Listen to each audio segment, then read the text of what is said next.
Yawwa ga talata. In an ce ku karatu ku ki bara karanta ka jabin da aka rubuta. Duwai.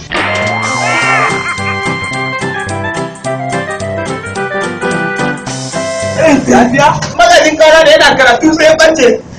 Me ya ce to? Duwai. Ya bace ba. Wai ne ya ce ne ma? Wai duwai. Alhamdulillah. Tunda Allah Ubangiji ya sa wannan unguwa ta mu ta unguwa ku ta zauna lafiya. Mun gode wa Allah.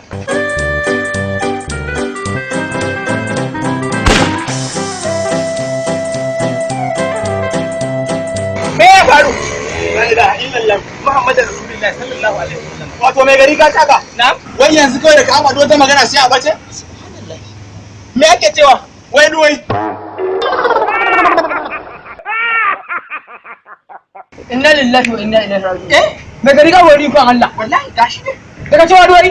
Ya Muhammadu inna qalu lillahi wa inna ilaihi raji'un. Shi ma ya bashe. La ilaha illallah Muhammadu Rasulullah. To tun da haka ne sallallahu. Bari in je gida ki fa in faɗa. Ce kada wanda ya ce duwai. La ilaha illallah Muhammadu Rasulullah sallallahu. La ilaha illallah. Wayo Allah. Inna lillahi wa inna ilaihi raji'un. Jama'a. To mu ba abin da zamu ci a wannan unguwa ta mu ta unguwa uku. Sai dai mu ci Allah i mana maganin duwai.